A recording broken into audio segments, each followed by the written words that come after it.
વસ્તુમાં બરોડામાં 600 MT અને 1000 MTનું નવું 2 પ્લાન્ટ અમે જે પ્લાનિંગ કરી હતી એમાં 600 વાળો અત્યારે ટેન્ડર ફેઝમાં આવી ગયું છે અને નેક્સ્ટ 1000 MT વાળો પણ અમે જઈ રહ્યા છે. બ્રિજેસની પેઇન્ટિંગ, બ્રિજેસની નિભાવણી, બ્રિજેસ નીચેનું પબ્લિક સ્પેસીસ ઊભું કરવાનું, ત્યાં ગાર્ડન્સ ઊભું કરવાનું, ત્યાં ટોયલેટ્સ ઊભું કરવાનું, આ બધામાં બ્રિજ ડિપાર્ટમેન્ટની સૂચના આપી છે. સાથે સાથે હેરિટેજ ડિપાર્ટમેન્ટની પણ કાલે અમે અલગથી રિવ્યૂ કરવાના છે. જે પણ પેન્ડિંગ કામો છે એને આગળ વધવા માટે શું કરવું જોઈએ એના ઉપર પણ કામગીરી હાથ ધરવામાં આવશે. સાઇનેજીસ અત્યાર સુધી સિટીમાં 1030 સાઇનેજીસ નવા મૂક્યા છે અલગ અલગ જગ્યામાં ડાયરેક્શન સાથે, ઓફિસર્સની ડાયરેક્શન સાથે. એને અત્યારે જીઓ ટેગિંગ કરવાની પણ પ્રક્રિયા શરૂ કરી છે, જેથી કરીને આવનારા દિવસમાં લોકોને તકલીફ ના પડે એ જવામાં, અને જરૂરત પડે તો વધારે સાઇનેજીસ પણ મૂકવા માટે નક્કી કર્યું છે.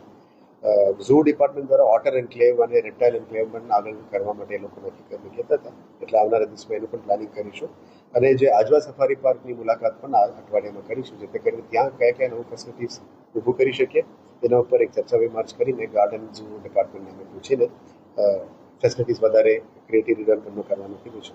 એટલે ગઈકાલે જે ગાંધીનગરમાં મિટિંગ થઈ એના આધારે આવનારા દિવસોમાં આવાસ ઉપર લોકોને મેક્સિમમ સુવિધા મળે, આવાસ મળે એ બાબતો પણ તૈયારીઓ છે. અને દિવ્યાંગજનો અને સિનિયર સિટીઝન્સ માટે પણ પાર્ક હોય, પબ્લિક ફેસિલિટીઝ હોય એના ઉપર વધારે ભાર મૂકવામાં આવશે. અને creative redevelopment, city creative redevelopment અને બુલેટ ટ્રેન પ્રોજેક્ટના બંને બાજુ ક્રિએટિવ રીડેવલપમેન્ટ એના ઉપર પણ આવનારા દિવસોમાં વધારે ભાર મૂકવામાં આવશે. રેડિયલ રોડ્સ, જે વુડા રિંગ રોડ અત્યારે ફેઝ 1 કમ્પ્લીટ થઈ છે એને કનેક્ટ કરતા નવું રેડિયલ રોડ્સ બનાવવા માટે પણ વેસ્ટ ઝોન અને ઈસ્ટ ઝોનને પ્લાનિંગ માટે કર્યું છે. એટલે જે ડીપી ફાઇનલ થઈ રહ્યા છે અને ટીપી ફ્યુચરમાં થશે, આ રોડ્સને ખુલ્લું કરવાનું અને ત્યાં રોડ પ્લાનિંગ કરીને આવનારા દિવસમાં રોડ બનાવવા માટે પણ પ્લાનિંગ ચાલુ છે. સાથે સાથે સ્ટ્રીટ લાઇટનું કમ્પ્લેન જે છે, લોકોમાં રાતમાં અવર જવરમાં સ્ટ્રીટ લાઇટ બંધ હોય એને પણ વહેલા તકે શરૂ કરી દેવા માટે સૂચના આપી છે. આ સિવાય રેક્રુટમેન્ટ, આવનારા દિવસોમાં રેક્રુટમેન્ટ ઉપર પણ વધારે ભાર મૂકીશું. મેક્સિમમ ટુ મેક્સિમમ લોકોની અત્યારે આપણે જે કામગીરી ચાલી રહ્યા છે ફિલ્ડમાં, એ રિવ્યૂ સાઇટ્સ ઉપર આપણા વર્ક એસિસ્ટન્ટ્સ રહે અને રિવ્યૂ મોનિટરિંગ કરી શકીએ એ બાબતમાં આવનારા દિવસોમાં પ્લાનિંગ છે. અને જે ખાસ અત્યારે મેજર ઇસ્યુ છે સિટીમાં, જે જગ્યામાં કામ ચાલુ છે, ખાડાઓ ખોદ્યા છે, ડ્રેનેજ લાઇન્સ અને પાણીનું પાઇપલાઇન્સ અને રોડની કામગીરી ચાલુ છે, એના માટે અલગથી એક બેઠક કાલે પણ રાખ્યું છે. આ ફક્ત 3 ડિપાર્ટમેન્ટ્સ અને ટેક્સ ડિપાર્ટમેન્ટ, જેથી કરીને આ કામગીરી બધું વહેલા તકે પૂરું કરી શકાય. એટલે રોડ વાઇઝ, પ્રોજેક્ટ વાઇઝ અને એમની કોન્ટ્રાક્ટર વાઇઝ પણ રિવ્યૂ અમે કરવાના છે.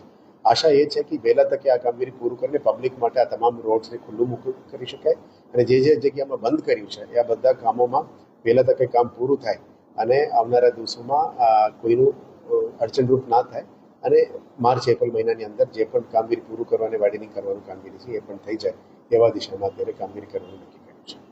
સર, આવતીકાલથી બોર્ડ એક્ઝામ ચાલુ થઈ છે. જે રીતે તમે વાત કરી ડ્રેનેજ અને પાણીની લાઇનની કામગીરી, શિક્ષણ અધિકારીએ પણ એવું કીધું કે વિદ્યાર્થીઓને એક અપીલ કરી છે કે એ વિસ્તારમાં જે સ્કૂલની બાજુ કામગીરી કરી તમે વહેલા આવો, તો તંત્ર આખું પાલિકા એના માટે કંઈક અલગથી પ્લાન કર્યું?